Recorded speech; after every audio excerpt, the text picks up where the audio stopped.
ദൈവനാമത്തിന് മഹത്വമുണ്ടാകട്ടെ. ആത്മമിത്രം brethren doctrinal മീഡിയയിൽ എല്ലാ ശ്രോതാക്കൾക്കും കർത്താവായ യേശു ക്രിസ്തുവിൻ്റെ നാമത്തിൽ സ്നേഹവന്ദനവും പ്രഭാതവന്ദനവും അർപ്പിക്കുന്നു. ഇന്നത്തെ ധ്യാനത്തിന് വേണ്ടി തിരഞ്ഞെടുത്ത വേദഭാഗം സങ്കീർത്തനങ്ങൾ 121. അതിൻ്റെ ആദ്യത്തെ 5 വാക്യങ്ങൾ വായിക്കുവാനായിട്ട് ആഗ്രഹിക്കുന്നു. ഞാൻ എൻ്റെ കണ്ണുകൾ പർവ്വതങ്ങളിലേക്ക് ഉയർത്തുന്നു, എനിക്ക് സഹായം എവിടെ നിന്ന് വരും? എൻ്റെ സഹായം ആകാശങ്ങളെയും ഭൂമിയെ ഉണ്ടാക്കിയ യഹോവയിൽ നിന്നു വരുന്നു. നിന്റെ കാൽ വഴുതുവാൻ അവിടുന്ന് സമ്മതിക്കുകയില്ല, നിന്നെ കാക്കുന്ന ദൈവം മയങ്ങുകയുമില്ല. ഇസ്രായേലിൻ്റെ പരിപാലനാകുന്ന ദൈവം മയങ്ങുകയില്ല, ഉറങ്ങുകയുമില്ല. യഹോവ നിന്റെ പരിപാലകൻ, യഹോവ നിന്റെ വലത്തുഭാഗത്ത് നിനക്ക് തണൽ ആകുന്നു. ദൈവനാമം മഹത്വപ്പെടുമാറാകട്ടെ. ഇന്നലെ മുതൽ നാം ആരോഹണ ഗീതങ്ങൾ ആകുന്ന സങ്കീർത്തനങ്ങളിൽ നിന്ന് ചിന്തിച്ചു വരികയായിരുന്നല്ലോ. ഇന്നലെ നാം കാണുവാനായിട്ട് ഇടയായത് കർത്താവായ ദൈവം പ്രാർത്ഥന കേൾക്കുന്ന ദൈവമാണ് എന്നുള്ളതാണ്.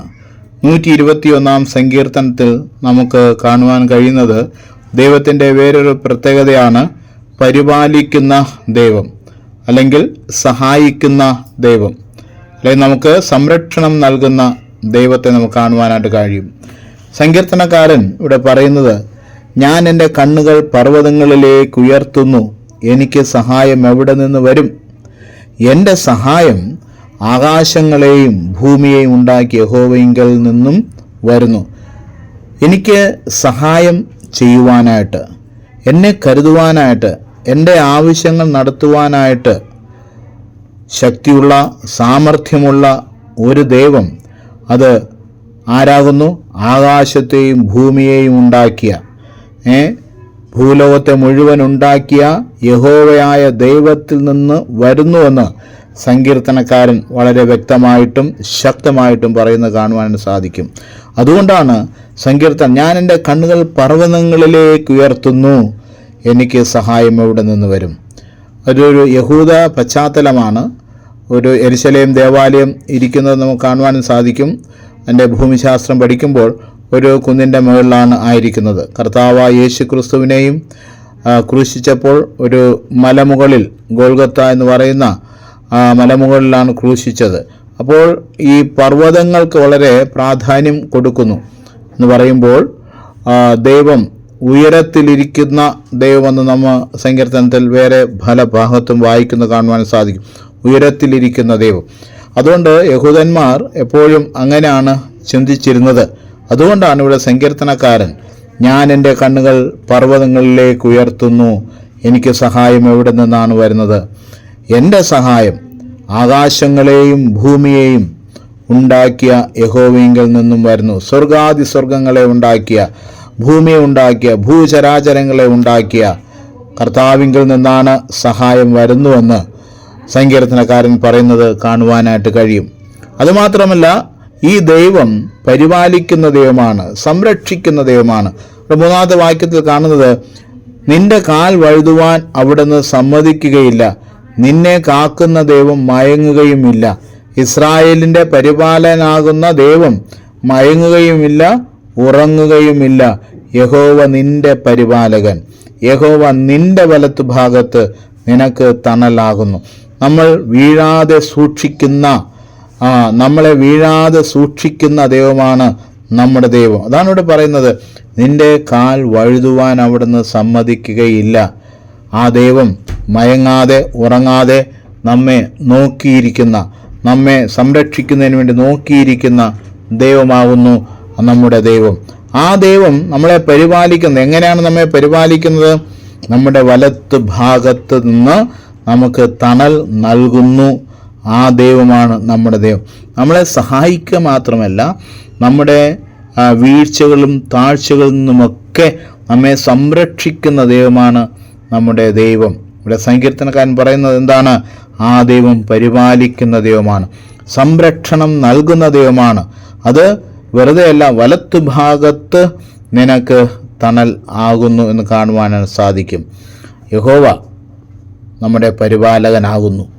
പ്രിയപ്പെട്ട ദൈവമക്കളെ, ആ ദൈവം നമ്മെ എത്രത്തോളമാണ് പരിപാലിക്കുന്നത്. നാം വാഹനമോടിക്കുമ്പോൾ നമ്മുടെ പൈതങ്ങൾ സ്കൂളിൽ പോകുമ്പോൾ, നാം പ്രിയപ്പെട്ടവർ ജോലിക്ക് പോകുമ്പോൾ, നമ്മൾ വാഹനത്തിൽ പോകുമ്പോൾ ഒക്കെയും സംരക്ഷിക്കുന്ന ദൈവം, അപകടങ്ങൾ വരാതെ നമ്മെ പരിപാലിക്കുന്ന ദൈവം നമ്മുടെ ദൈവമായ യഹോവയാകുന്നു. ആ ദൈവം നമ്മെ എപ്പോഴും സംരക്ഷിക്കുന്ന ദൈവമാണ്.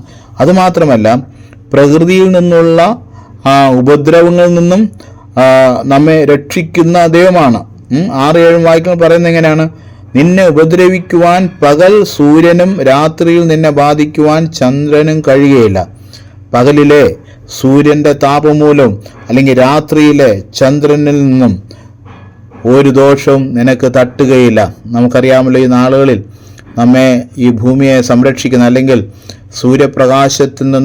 സൂര്യപ്രകാശത്തിൻ്റെ അതിതീവ്രമായ രശ്മിയിൽ നിന്ന് സൂര്യകിരണങ്ങളിൽ നിന്ന് നമ്മെ സംരക്ഷിക്കുന്ന ഒരു കവചം ഭൂമിയിലുണ്ട്. അതാണ് ഓസോൺ പാളി എന്ന് പറയുന്നത്. അപ്പോൾ ഈ ഓസോൺ പാളിയിൽ ഇപ്പോൾ ഈ അന്തരീക്ഷം മലിനമായിട്ട് ഓസോൺ പാളിയിൽ വിള്ളലുകൾ വീണു. പല സ്ഥലങ്ങളും ഓസോൺ പാളി പൊട്ടിപ്പോയിട്ടുണ്ടെന്ന് ശാസ്ത്രജ്ഞൻ പറയുന്നുണ്ട്. അപ്പോൾ ഈ കഠിനമായ ചൂടിൽ നിന്ന് നമ്മെ രക്ഷിക്കുന്ന ദൈവമാണ്. അതാണ് പറയുന്നത് ദൈവത്തിൻ്റെ വചനം. പകൽ സൂര്യനെങ്കിലും രാത്രിയിൽ ചന്ദ്രനെങ്കിലും നിന്നെ ഒന്നും ബാധിക്കില്ല. ആ രശ്മിയിൽ നിന്ന്, സൂര്യൻ്റെ അതിതാപ കിരണങ്ങളിൽ നിന്ന് എന്നെ സംരക്ഷിക്കുന്നതാണ് ദൈവം. 7-ാമത്തെ വാക്യത്തിൽ ഇങ്ങനെ പറയുന്നു, ഒരു ദോഷവും തട്ടാതിരിക്കത്തക്കവണ്ണം യഹോവ നിന്നെ പരിപാലിക്കും, അവിടുന്ന് നിന്റെ പ്രാണനെ പരിപാലിക്കും. അതുമാത്രമല്ല, യഹോവ എങ്ങനെയാണ് പരിപാലിക്കുന്നത്? നമ്മുടെ പ്രാണനെ പരിപാലിക്കും. നമ്മുടെ മരണത്തിൽ നിന്ന്, നമ്മൾ വരാൻ പോകുന്ന മരണത്തിൽ നിന്ന് നമ്മെ സംരക്ഷിക്കുന്ന ദൈവമാണ് നമ്മുടെ ദൈവം, നമ്മുടെ പ്രാണനെ പരിപാലിക്കുന്നത്. നമ്മൾ നോക്കുമ്പോൾ റോഡിലൊക്കെ ഉണ്ടല്ലോ, എത്രത്തോളം ആക്സിഡൻറ്റുകളാണ് നാം കാണുന്നത്. എത്രത്തോളം ആക്സിഡൻറ്റുകൾ, എന്തോരം മരണങ്ങൾ നമുക്ക് കാണുവാനായിട്ട് കഴിയും. എത്രയോ പേര് വാഹനം ഇടിച്ചും മറ്റ് പല രീതിയിൽ അപകടങ്ങൾ സംഭവിച്ചും മരിച്ചു പോകുന്നു. നമ്മുടെ കൺമുമ്പിൽ തന്നെ പല അപകടങ്ങൾ നമ്മൾ കണ്ടിട്ടുണ്ട്. എങ്കിലും നാമും വാഹനം ഓടിക്കുന്നവരാണ്, നിങ്ങളും വാഹനം ഓടിക്കുന്നവരാണ്. എന്നാൽ നമ്മെ സംരക്ഷിക്കുന്ന, നമ്മുടെ പ്രാണനെ സംരക്ഷിക്കുന്നവനാണ് നമ്മുടെ ദൈവം. ഈ സങ്കീർത്തനം അവസാനിക്കുന്നത് ഇങ്ങനെയാണ്: യഹോവ നിന്റെ ഗമനത്തെയും ആഗമനത്തെയും ഇന്നു മുതൽ എന്നേക്കും പരിപാലിക്കും. അപ്പോൾ ദൈവത്തിൻ്റെ പരിപാലനം എന്ന് പറയുന്നത്, ദൈവത്തിൻ്റെ സംരക്ഷണം എന്ന് പറയുന്നത് എന്നേക്കുമുള്ളതാണ്. നമ്മുടെ കർത്താവായ ദൈവം നമ്മെ സൃഷ്ടിച്ച നാൾ മുതൽ ഇതുവരെയും നമ്മുടെ ജീവിതത്തിൻ്റെ അവസാനം വരെയും പരിപാലിക്കുന്ന ദൈവമാണ്. യഹോവ നിന്റെ ഗമനത്തെയും ആഗമനത്തെയും, നീ പോകുമ്പോഴും നീ വരുമ്പോഴും, അത് നീ ഭവനത്തിൽ നിന്ന് പുറത്തു പോകുമ്പോഴും ഭവനത്തിലേക്ക് കടന്നു വരുമ്പോഴും എന്നെ പരിപാലിക്കുന്ന ദൈവം. അതെപ്പോഴാണ്? എന്നേക്കും പരിപാലിക്കുന്നു. അങ്ങനെ പരിപാലിക്കണമെങ്കിൽ ആ പരിപാലിക്കുന്ന ദൈവം നമ്മോട് കൂടെ ഉണ്ടായിരിക്കണം. നാം വചനത്തിൽ യാക്കോബിനോട്, അബ്രഹാമിനോട്, ഇസാക്കിനോട് ഒക്കെ ദൈവം പറയുന്നത്, ഭയപ്പെടേണ്ട, ഞാൻ നിന്നോട് കൂടെയുണ്ട്. ഭ്രമിച്ചു നോക്കണ്ട, ഞാൻ നിന്റെ ദൈവമാകുന്നു. അതുപോലെ മോശയോട് പറഞ്ഞു, ഞാൻ നിന്നോട് കൂടെ ഇരിക്കും. യോശുവയോട് പറഞ്ഞു, നീ പോകുന്നിടത്തേക്കെയും ഞാൻ നിന്നോടുകൂടെ ഇരിക്കുന്നത് കൊണ്ട് ഉറപ്പും ധൈര്യവും ഉള്ളവനായിരിക്കുക. എത്ര മനോഹരമായ, നമ്മെ ആശ്വസിപ്പിക്കുന്ന, നമ്മോട് കൂടെ നടക്കുന്ന ദൈവം. അതുമാത്രമല്ല, പുതിയ നിയമത്തിലേക്ക് ഒന്ന് കർത്താവ് പറയുന്നുണ്ട്, ലോകാവസാനത്തോളം എല്ലാ നാളും ഞാൻ നിങ്ങളോട് കൂടെ ഇരിക്കും. എത്ര മനോഹരമായ ഒരു കാര്യമാണ്, എത്ര നമ്മെ ആശ്വസിപ്പിക്കുന്ന ഒരു വചനമാണ് ദൈവം നൽകിയിരിക്കുന്നത്. സർവശക്തനായ, സർവവ്യാപിയായ, സകലത്തെയും സൃഷ്ടിച്ചവനായ ദൈവം നമ്മോട് കൂടെയുണ്ട്. പ്രിയപ്പെട്ടവരെ, എൻ്റെ ശബ്ദം കേൾക്കുന്ന പ്രിയപ്പെട്ടവരെ, ആ ദൈവത്തിൽ നമുക്ക് ആശ്രയിക്കാം. നമ്മെ എപ്പോഴും സംരക്ഷിക്കുന്ന, പരിപാലിക്കുന്ന ആ ദൈവത്തിൽ നമുക്ക് ആശ്രയിക്കാം. അതിന് ദൈവം നമ്മെ ഓരോരുത്തരെയും സഹായിക്കുമാറാകട്ടെ. ആമേൻ.